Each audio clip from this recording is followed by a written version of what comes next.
welcome back to Belle's Books. I'm Carly.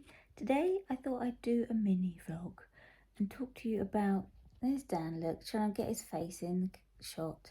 Hi Dan, you're not being big or clever. I thought I'd do a currently reading vlog because I have been rather unsuccessful about finishing books today in September. I'm reading lots of different books all at the same time and I haven't finished many. So I thought I'd talk to you about the ones that I am currently reading.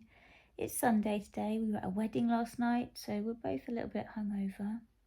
And why my voice is a little bit gravelly. So we're going to go for a walk. It's very autumnal today. So I thought I'd take you along on a little walk when we go around the nature reserve. Come back. I have lots to read. I also have to prep for some seminars that I'm teaching. So I can talk to you about that. At the moment, I am reading Some of the Prophets by Robert Jones Jr. I am 230 pages in.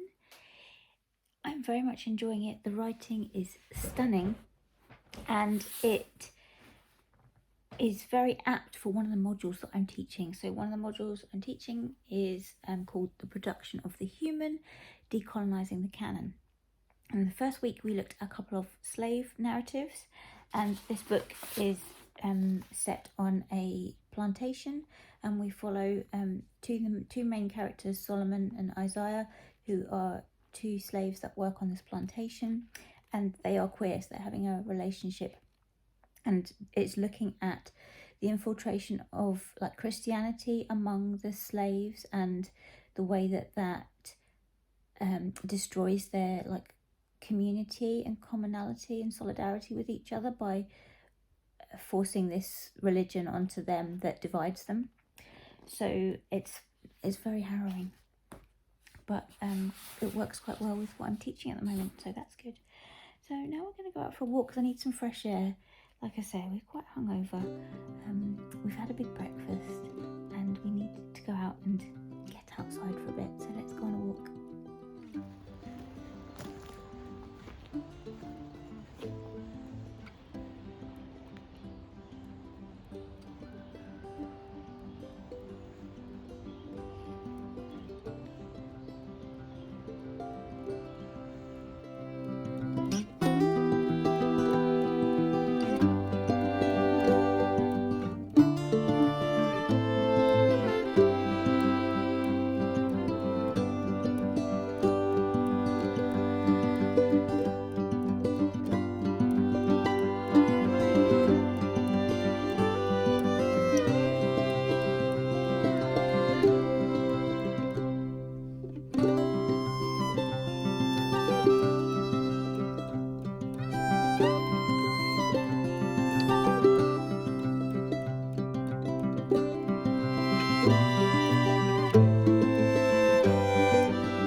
Just walked past some people that work here in the nature reserve putting up some new bat boxes. They look very swanky. They're black and they're supposed to be much better for the bats and they last longer. So we're very excited to see, you know, these bats that move into these new houses. Fun times.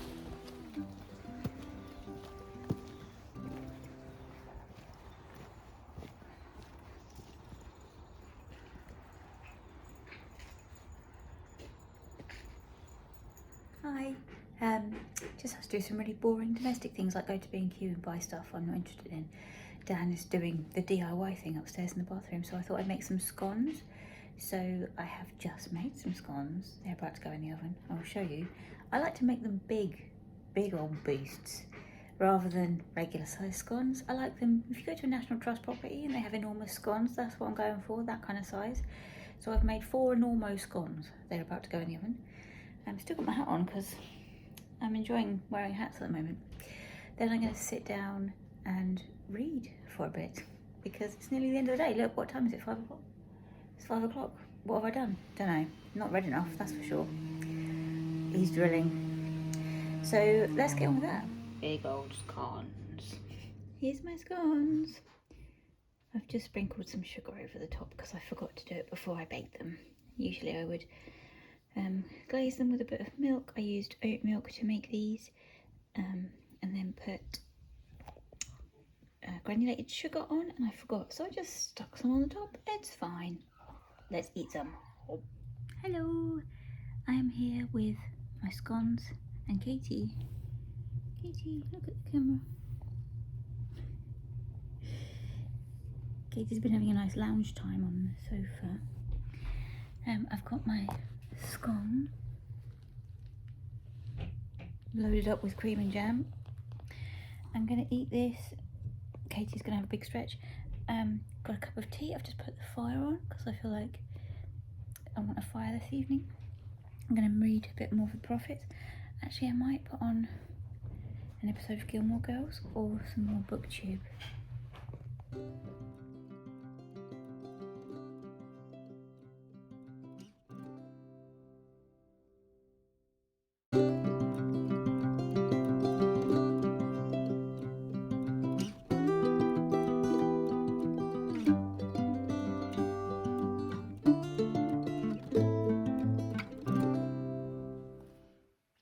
Hi, it is now evening.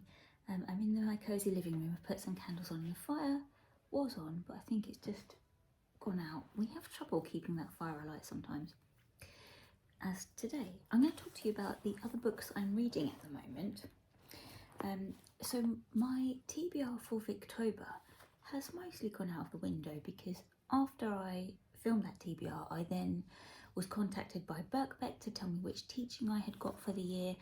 And as I've said before, I'm teaching on 2 modules, and neither of which have the reading list that I had thought I might get, and that was all of the Victober books. So the one that I'm still reading for Victober is Gothic Tales by Elizabeth Gaskell. I am enjoying this, some of them more than others. I think I've read 4 now, so I've just about to start Lois the Witch. So I've read the first 4 stories. The first one, Disappearances, was basically, didn't feel like a story. I don't think it was. I think it was more like a non-fiction piece that she wrote for a magazine, that's what I can gather, about just various weird disappearances where people were there one minute and gone the next, and they were very odd circumstances. So that was kind of interesting, but not very scary or spooky. And then The Old Nurse's Story is a classic haunted house, very ghost oriented story, and I loved that. That was kind of, it was almost like sensationalist, very over the top ghost story. I'm here for that, so I like that one. Then there was the Squire's Story, and that was more about a curse. Actually, the Squire's Story and The Doom of the Griffith, which I've just finished, were both about like someone cursing someone else, and then that curse kind of its repercussions throughout their family and throughout the generations. So I enjoyed both of those. They were the poor, or was it that one, or was it the Poor Clare? I can't remember. I'm losing track of them now. But I like that premise when it affects different generations and you get to see a bit of family history. So that was cool. I'm enjoying these very much. I like her style of writing. It's perfect for this time of year. Very much enjoying this. And Lois the Witch is like quite a big story, I think. I'm behind on the group read. I should have finished this, I think, already. Yeah, but this is quite a large story. So I'm looking forward to this because it was one that I wanted to read last year and I didn't get around to it. So I'm glad I'm going to read Lois the Witch next. So that's the only book I'm picking up for Victober. Probably the only one I'm going to get around to because I'm having to do a lot of reading for the modules that I'm teaching. One of those books is Frankenstein by Mary Shelley, which I'm really pleased that I've got to pick up. And I've got this beautiful English Library Penguin edition with the hearts on the cover. So, and again, I've read most of this. I am, I think, 30 pages from the end. So, yeah, I need to finish this because I think the seminar for this is in a couple of weeks. So it's been really great to read this. I have watched various adaptations of Frankenstein before, but you know what? I can't remember anything about them other than the instance where when Frankenstein's monster is making friends with the blind man, and that's all I can remember. So it wasn't like the story.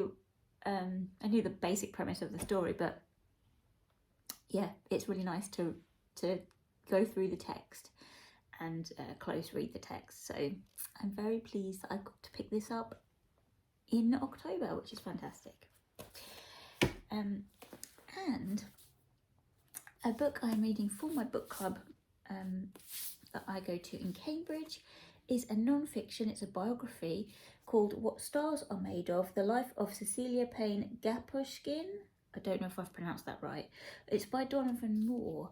And this is a biography of this lady here who is the scientist that discovered what stars are made of.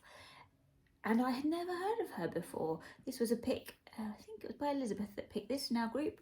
And it's one of those things where female scientist makes a discovery. No one knows about her because it isn't talked about. So this is really fascinating. I am, how far in? 80 pages in, and we've just got to the point where she has gone to Cambridge University, so she's at Newnham College, and I really enjoy the fact that it's set around Cambridge, so that I know it. I know Cambridge very well because I've lived and worked there for the majority of my life. So that's really nice, because when he's talking about the streets that she travelled through to get to her college and going around Cambridge, I know all of those streets every time he mentions it, or the way that the directions that she went into, the journey she took. That's really nice because I can see that quite clearly, and what that might have looked like in her day. So this is really interesting. So I've read about her early life, her thirst and enthusiasm for knowledge, the way that she was desperate to be a scientist. She knew that from a very young age, and she got a scholarship to Cambridge. And it's talking about like her enthusiasm, but also some of the challenges that she's facing, because this was at a time when women weren't considered worth educating, and they were supposed to get married and all of that nonsense. So this is really interesting to find out like some of the trials that she had to go through. Like, even though there was Newnham College that women could go to, I still think at that time, I'm not sure because I haven't got that far yet, but I think that they weren't allowed to receive degrees, something like that. They weren't allowed to take books out of the library, which is bonkers. So only men were allowed to take books out of the library. And because she was a scholarship student, she didn't have enough money to buy the books that she needed. She would go to the library and sit there and handwrite it all out into a notebook so that she could have the text that she needed. Absolutely mad. And also there was a rule that the female students weren't allowed to go into town, into like the lectures and stuff, without wearing a hat. What? It was just so weird. So that's kind of fascinating, learning about all of that stuff. Hi, Dan. Dan's come in with a bowl of dough to put by the fire because he's making pizzas for tea. A little bowl of dough by the fire. So I'm really enjoying this. One thing I will say, and I read a review of this before I picked it up, and I am inclined to agree with it, that because this is a male biographer, he's doing that thing where he's leaning very heavily on the she's not like other girls narrative, which I hate. It's just, she had a thirst for knowledge. Start going into a pulp song there.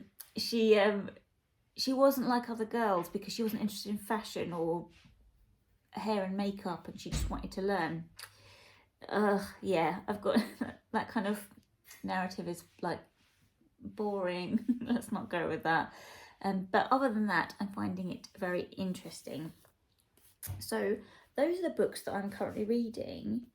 a few of them anyway. I'm still reading A Curse So Dark and Lonely. I'm picking that up here and there where I can, where I just want something really comforting. So it's taking me a while to get through that.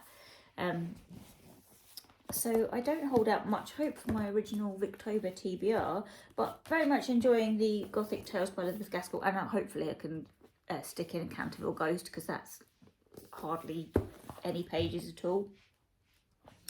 So these are my books. These are my current read books. And really, I want to actually finish some, because like I said, in September, I think I finished like 1 or 2 books.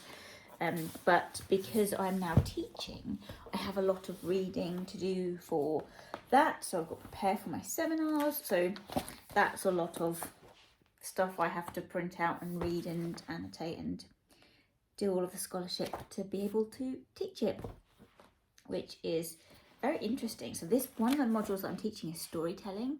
So it's looking at like narrative archetypes and all that kind of jazz. So it's both critical and creative. So that's lots of fun. So I get to set creative writing activities for my class. So that's fun. And we've been looking at like origin stories recently. So the creation stories from the Bible, the Quran and Greek myths, which has been really fascinating. I've loved reading about those. And the next week that I'm teaching, we're going to be doing about Lilith. So all the tropes about Lilith and the kind of the fallen woman, because we're looking at the fall and Eve and the correlations between Eve and Lilith and Pandora. Super fun stuff. I'm very much enjoying it. So that's a lot of reading that I have to do, because obviously I have to do the reading that the students do, I have to do the secondary reading, I have to plan my seminars and all that jazz. It's good. I love it. It's fun. But it means that I therefore can't do all of the other reading that I had planned. So I will keep you updated if I do get to any other Victober reads. I hope I will, particularly now as it's getting close to Halloween and I'm down for some spooky stories.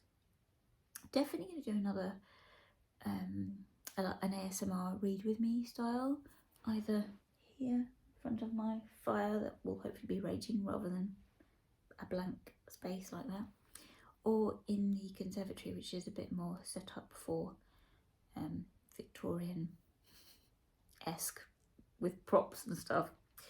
So that will be coming hopefully very soon. Depends on how well I can get these videos out, as well as doing my seminar prep. And I still have to write my thesis, which is, you know, I'm behind with that. So I've got all of the things to do at the moment.